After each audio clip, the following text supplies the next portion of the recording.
Housing is built in the Lake Wolford area as a result of the annexation. That's going to create, or it'll substantially increase the traffic flow along Lake Wolford Road, or along the grade, which is a very substandard road.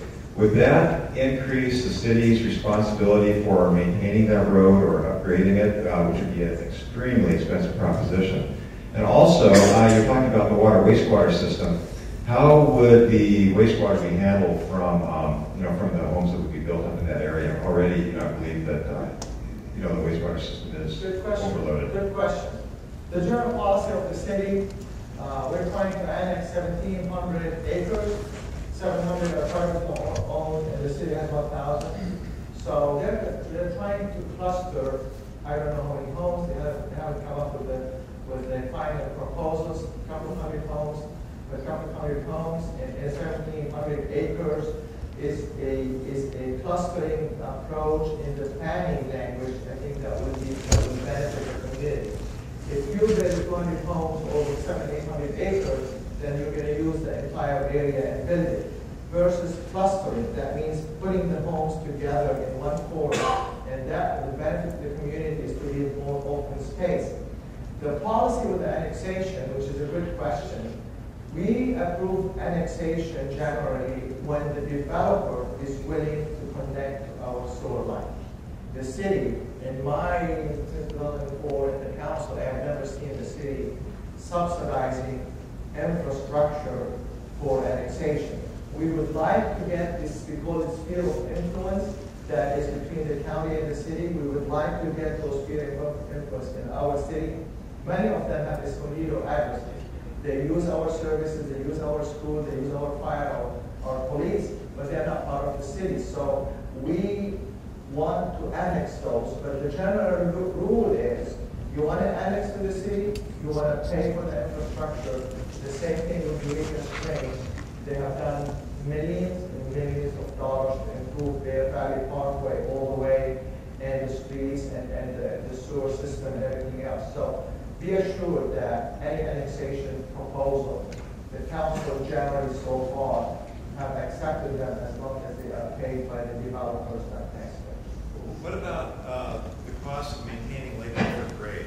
Will that be will the city have additional exposure for covering the cost of maintenance of that road? We don't have the details right now. We don't have specific proposals, but I can tell you that all the developments impact, whether it's a landscaping, whether it's a road, whether it's school, whether it's police, whether it's fire, should be mitigated by the developers.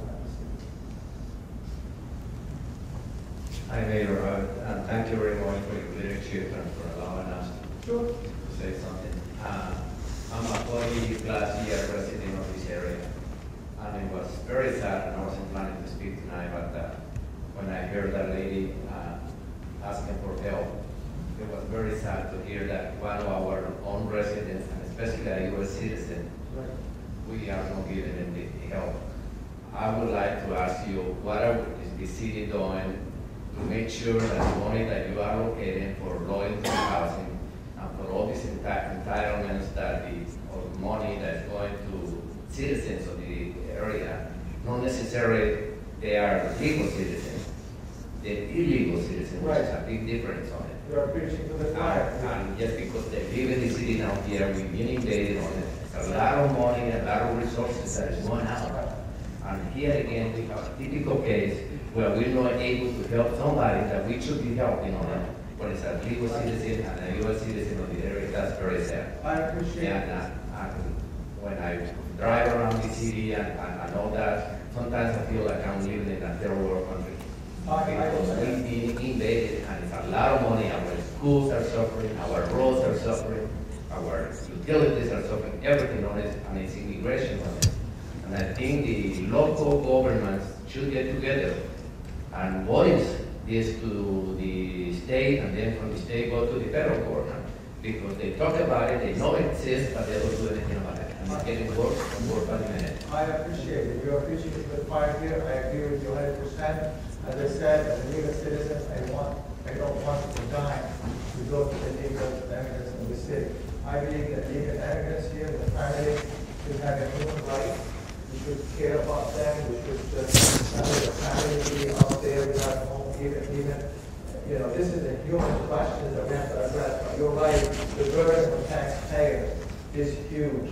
And I have been a strong advocate in putting laws in Escondido to make sure our low-income housing, which is about $5 million a year, goes to, I think we're making the best of low-income housing money because we get about $1 million from the federal government as well. But I think we are doing the best with these dollars on a competitive bidding process to provide as many low-income housing as possible and as many number of homes as possible. And I think that's why we have built more than any other cities. But you're right, immigration, we are fighting with the state. I recently wrote a letter to Governor Brown telling him to stay out of our business and mind your own business. Quietly, I said it in the letter. But basically, yes, stop taking money from local government. And we are working with our Congressman Ryan Bilbray, who has been instrumental in moving a legislative through the House and then through the Senate, and then hopefully it will be a law to SB, I think 1223, I'm not mistaken. But anyway, it will impose on every city and every business to use the E-Verify to make sure that if you employ an employee, if you hire an employee, you check him through the Homeland Security database, Social Security database, to make sure these precious jobs that are available in our communities go to legal residents and not go to illegal residents. EDR, it was in the news the other day. You know, they have 50 employees illegal. You know, well, nobody can do this job. But guess what? They replaced them in one day. In one day, they found 50 residents, 50 citizens to do this job.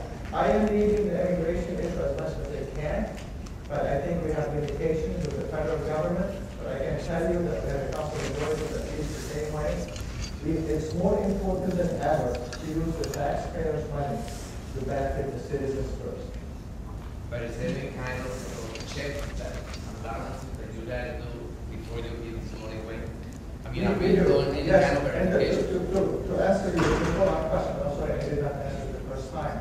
We are requiring, and we're putting in our contracts, in our books, as much language as we can to make sure the money doesn't go to illegal immigrants or that doesn't benefit the illegal immigrants. Now, if the state funds are there in our project, then the state law is vague, and I think we have limitations in going that far of checking the citizenship. But the federal funds would allow us to go and check the immigration background.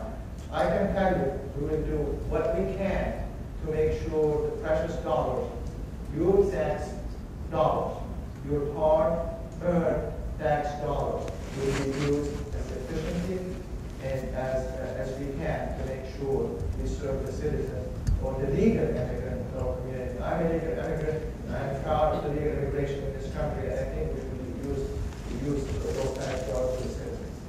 Okay, we have about 10 minutes left. I have 4 speakers. Did you want to go on beyond that? We'll finish at these 4 questions, and we're going to finish at 6 this time. Several things. 3 questions. You're speaking to the East Valley Library and Intended Technology Center at some point in the future. Raise my question as to when that might happen. There is a speculative answer. I have trouble sometimes, however, with these broad statements like state-of-the-art technology center, state-of-the-art library. I think we have a state-of-the-art library right now in Kelmia.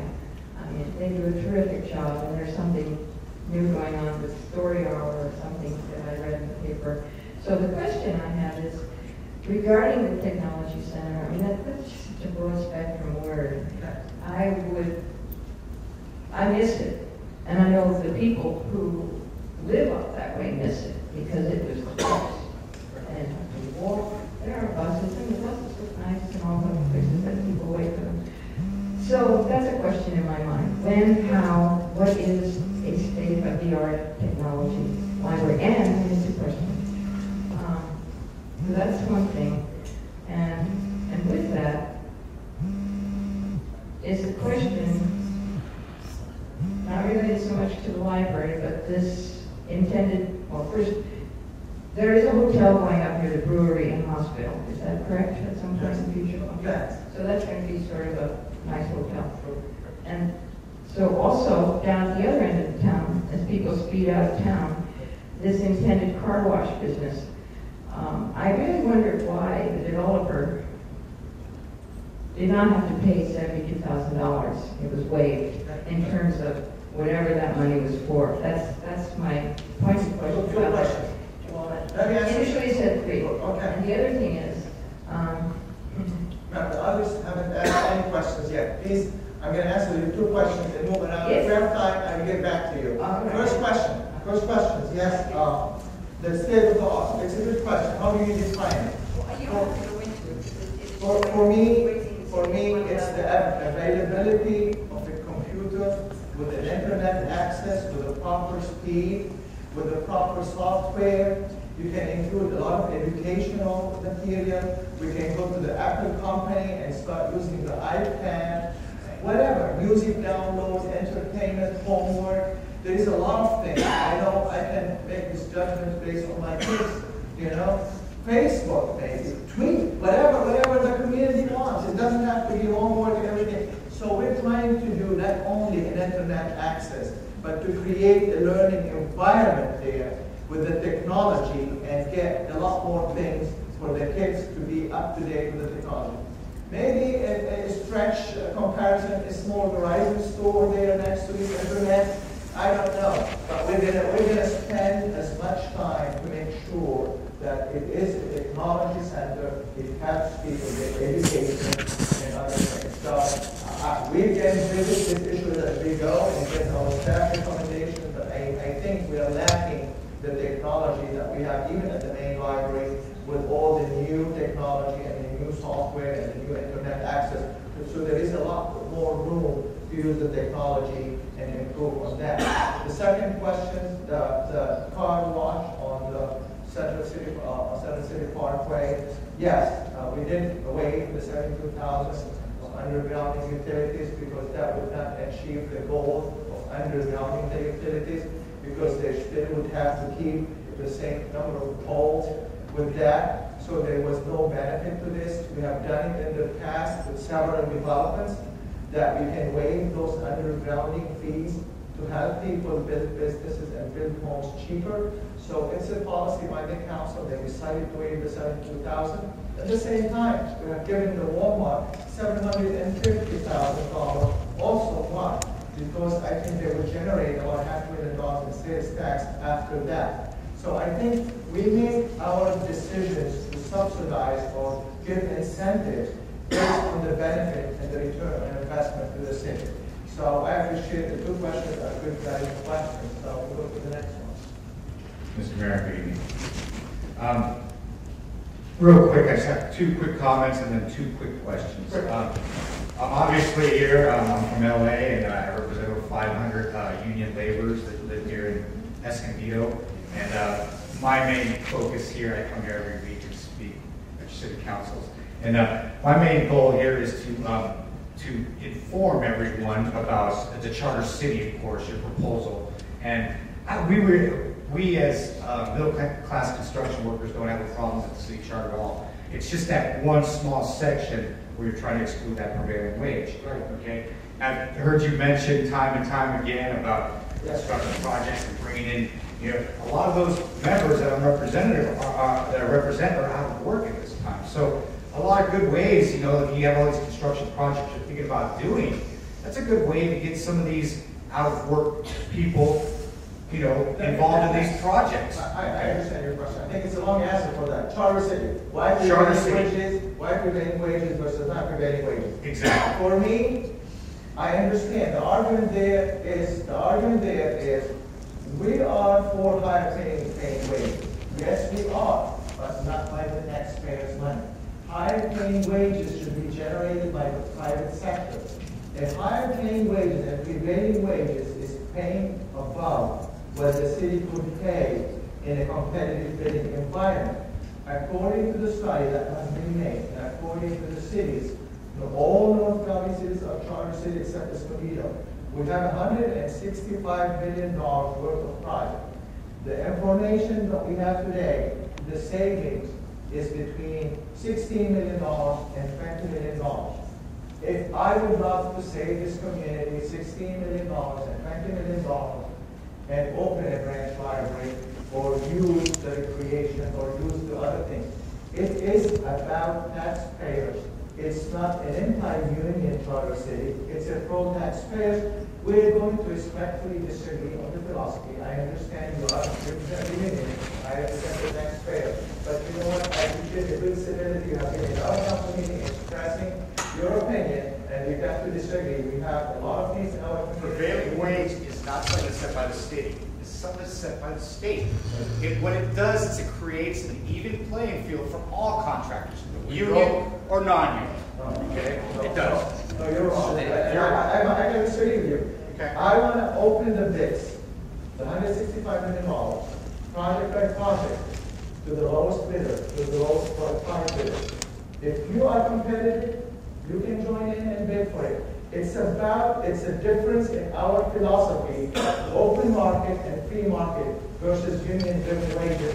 And you know where I stand.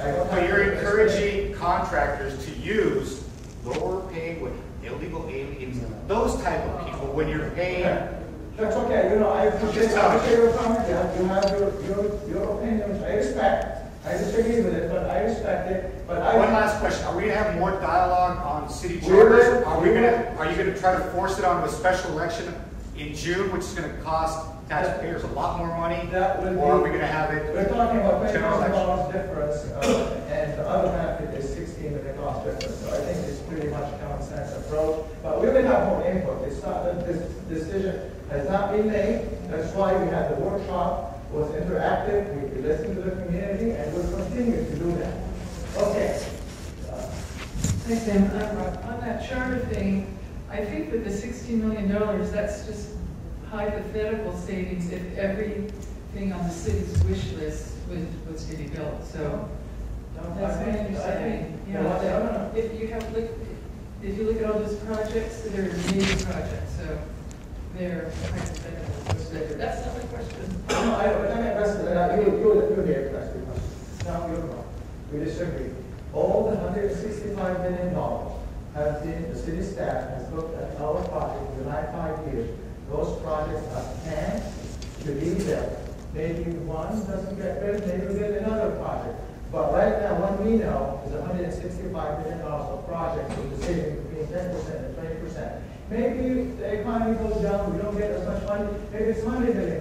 I still can save the taxpayer $10 million. Go to your next question. Okay. Well, I just want to make a point that union people are also taxpayers, so, and there's a lot of unintended consequences sometimes when the charter, even if you're for this city council, you might not be for the next city council, and there's an awful lot of power that you're throwing into those council members, so I'm not in favor of that city council, especially with the way that the process unfolded, which was very sunshine-like. My question was on the ballpark map again.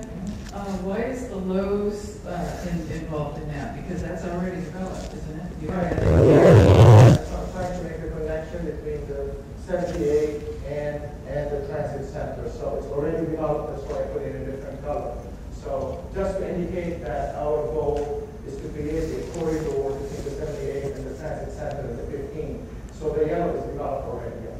Okay, the other question, the hotel, what's the status of the design review committee? Because if the hotel does go forward, you want to make sure that it doesn't detract from what we have, this beautiful jewel, and the design, you know, is high quality. And then my last thing, I just wanted to say, Jerry Van Leeuwen, I knew when you introduced him, he had so many hats, and sure enough, you know, the city staff does so much with less, and I want to thank everybody for doing that.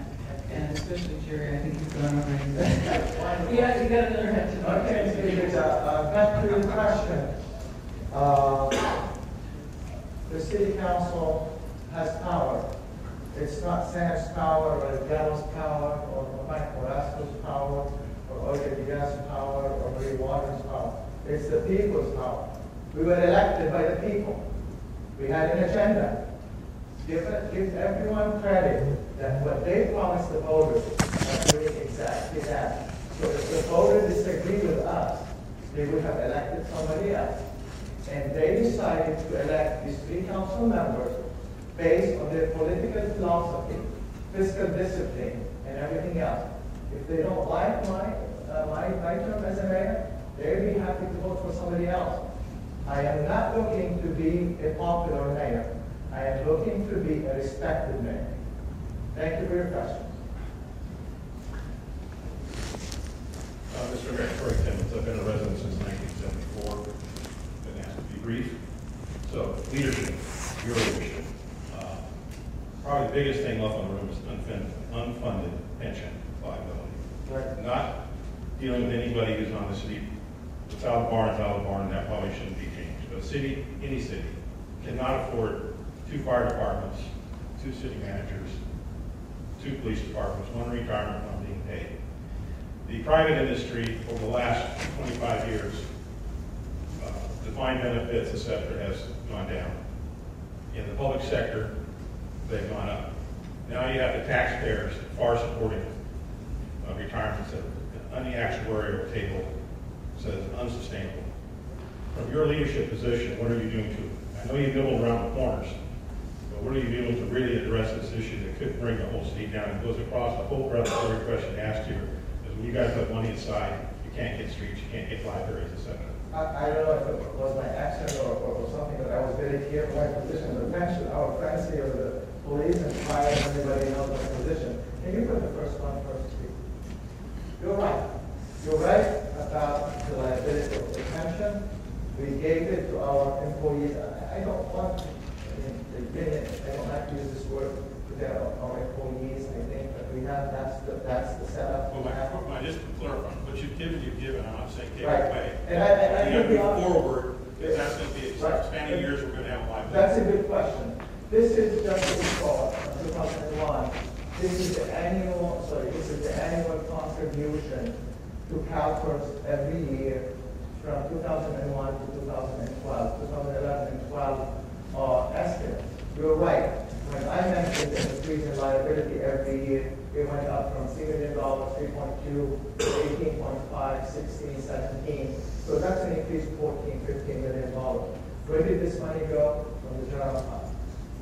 So this is a good thing. And what we're trying to work with our employees to say, nothing is going to change to the existing contractual obligations. All what we're trying to do, you rightfully so describe it, this is the benefit that was 5 to 6 years ago. The private benefit went like this, and the employee and the public benefits went like this. It is an issue on the state level, on the federal level, on the local level, and we've been trying to be honest about it. I have to deal with this on a yearly basis. Now, let's go to the next chart. Maybe I think the POA would argue about this, that we should have put money aside. Yeah, I think that's a good argument. I wasn't there. The money was not put aside to make sure that all our investments was in the stock market, which generated millions of dollars, and cities were escalating the benefits because it didn't cost the city anything. So we have got the economy go down, and now we have to come up with $15 additional million a year to fund the pension. Now, going back to the pension unfunded liability, this is something we cannot ignore. I just asked Clay the question the other day because I listened that, we are funded 90%, we are funded 95%. Yes, but this is what the unfunded liability, and that's the spiking effect in the liability with the state because of the investment portfolio. We were overfunded by $44 million in 2000, and it's $34 million, $35 million in 2001. And when we went up to 2.5% and 3% for public safety and non-public safety, look at the liability that is going up and up. We owe the state, if everybody retires today, what we owe the state is $110 million. According to the actuary that you mentioned, is the expectancy, the life expectancy, and how many years living, what your formula is, and the obligation of the stock market, and how much you can generate. All these the most accurate indication you can have about your pension liability. What have we done? We have negotiated with most of our employees group except the fire and police. And what we have done so far, not only going to the second tier system, which is 2% at 50, 2% for your salary at 50 years old as a public safety, and 2% at 60 for non-public safety employees. That means you can go up to 60% of your retirement versus the 90%. So we have stated a second tier system on the employees to limit the future liability. Secondly, we have asked our city employees to pay their own 9%. The city used to pay 9% for public safety and 7% for non-public safety, and that costs us about $5 million a year. Now we're asking all city employees, like we do in the private sector. I paid for my IBM pension. I paid the Social Security when I was employed here. So we're asking to please pay your fair share. We understand there is one issue. They exchange those with the pay raises a couple times, 3 times, I don't know. That's why they're exchanging those 9% with 6%, 7%. And if we can find the money within the department to go to exchange it 9% to 9%, that's fine. But we're asking our employees to pay their contribution instead of the city. And we're asking them to accept the two-tier system. So I think the pension reform has done reasonably well. It's different than the city of San Diego, which have collected signature enough to provide a 401k similar to this. If we have to pay Social Security for our own employees, that would cost the city 6.2%. I'm not saying that we have to provide them Social Security, but to put it in perspective, the Social Security cost to the city will be $5 million and $17 million. But we have by law, and we'd be happy to provide a sustainable and affordable pension to our employees because they all work hard for the city and they deserve a pension. But it's a matter of providing as a city financially and be reasonable in our approach because the benefits is no longer covered by the investments portfolio. It's covered by the city's tax dollars money. Just a follow-up question. Given what you've done so far, do you feel you've been in the curve down? Actually, or are we still going the wrong way? No, we are two things. One is we are reducing the number of employees, and we are trying to outsource. Just an example, quick example I said last time. I was on the board of North County Transportation District. We had 700 employees. We cut it down to about 100. We outsourced the drivers, the buses, and the sprinklers, and the cookers. That saved the money. That saved the city a lot. So when you take 400 or 500 employees out of the actual calculations, you're going to reduce your future obligations. There is no question about it. So it's a long-term policy to sustain the present obligation and the long-term liability to the state. A lot of cities have gone bankrupt because they're not paying attention to it. But we are very careful in having a sustainable pension system that our city employees deserve. With that, I would like to thank you all for being here. Two more? Okay, two more questions. Okay. Okay, go ahead, please.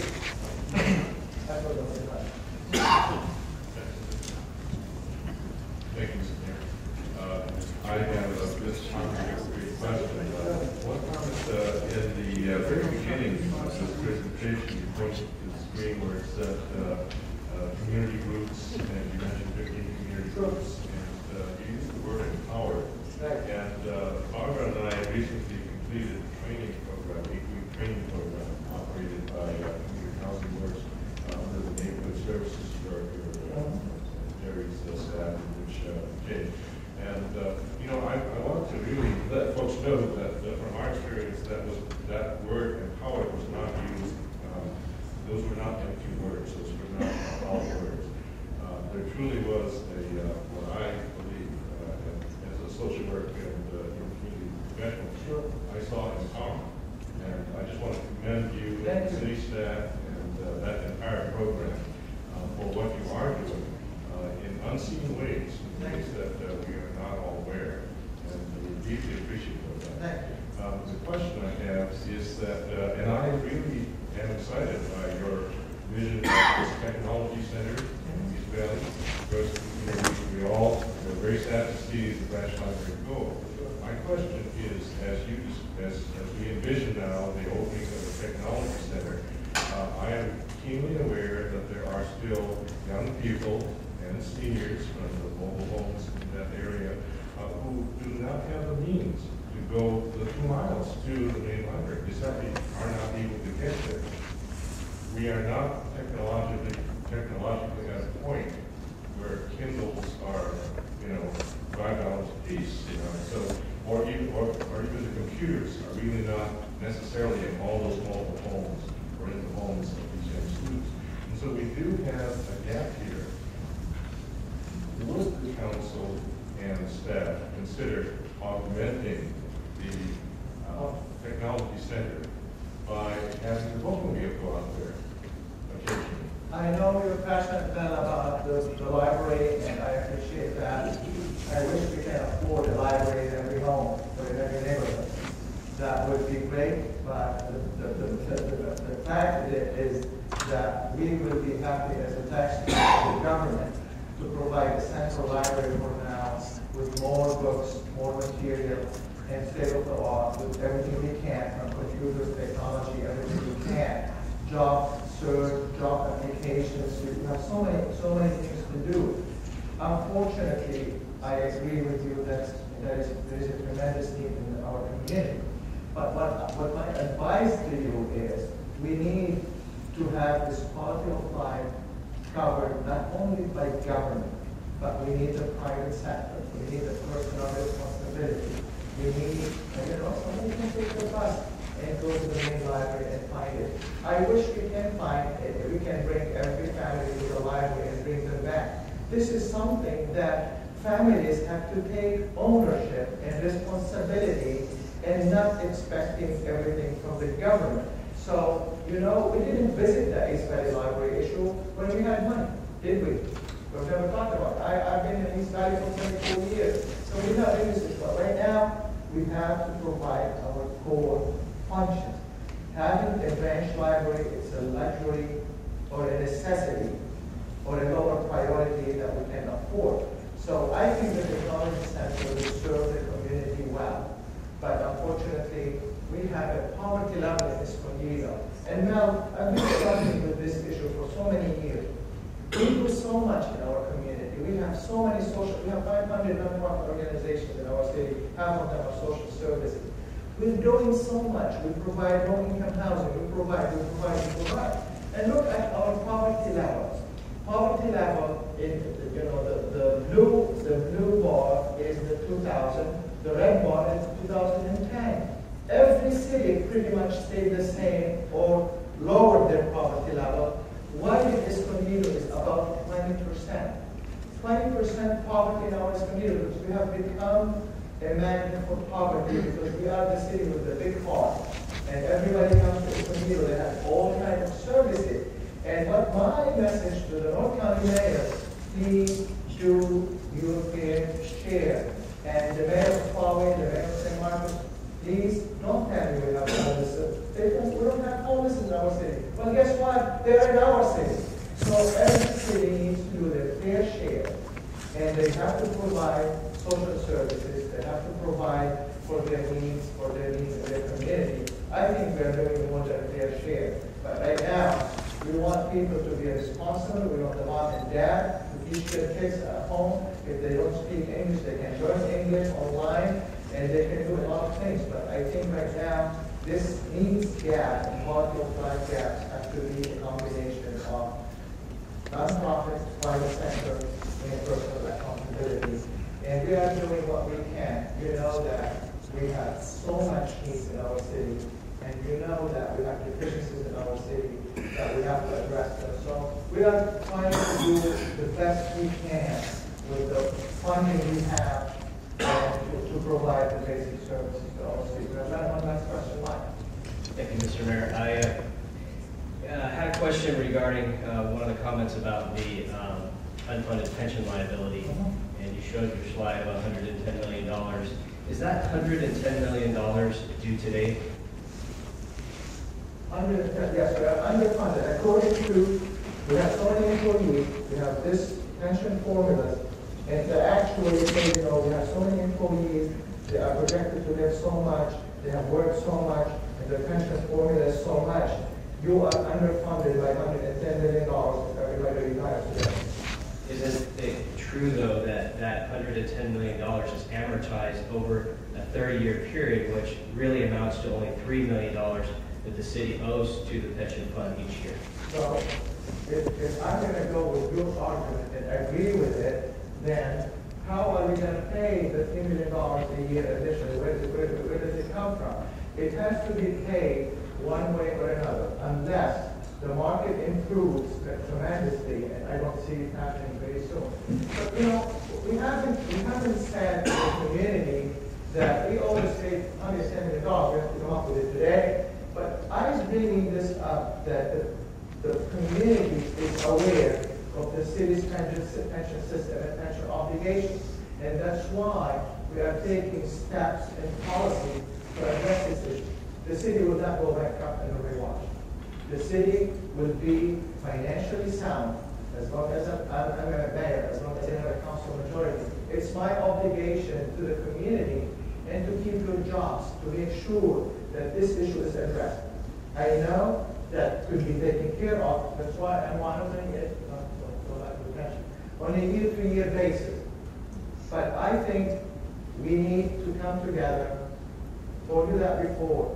Let's come to the table. We have, I think, we understand your priorities. We have come up with a solution to address your needs. And you choose to go in a different direction, Mike. I would extend another invitation to you. Come to us and come back and negotiate with our city to come up with a solution, because I want to pay you a fair wages and I want to get rid of the pension reform. Working together, it's more and more productive approach, because I gave you my commitment and I will continue to honor my commitment to address the issues that I think would probably we need to take care of police, mostly our firefighters, because we value your hardship and you keeping our city safe. And I don't want somebody out of town to come and just provide bogus information to the community about the $8 million that we are hiding. This is completely not doing you a service for you and the rank and file to come up with misleading information that we're hiding $8 million.